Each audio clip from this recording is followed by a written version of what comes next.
સમી તાલુકાના 37 ગામની અંદર જે તાંધલી થઈ છે એ તમે બૂથના ઓકડા જુઓ તો તમને ખબર પડે.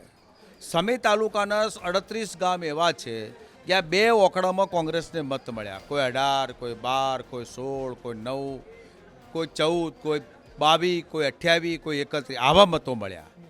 એવું કોંગ્રેસનું ખરાબ પરિવર્તન કોઈ જગ્યાએ છે નહીં.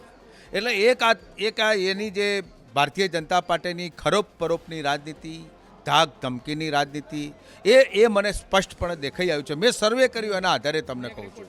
એક રિપોર્ટ પણ આવ્યો કે એમાં આ પ્રકારની ધોંધલી થઈ હોય એવું મારા સર્વેમાં એ પણ આવ્યું. નંબર 2, વિધાનસભામાં જેની હું ચૂંટણી લડી અને માત્ર નજીવી 1200 મતે હાર્યો. હાર જીત તો જીવનમાં ચાલ્યા કરે. જે લડે એ જીતે, જીતે એ લડે.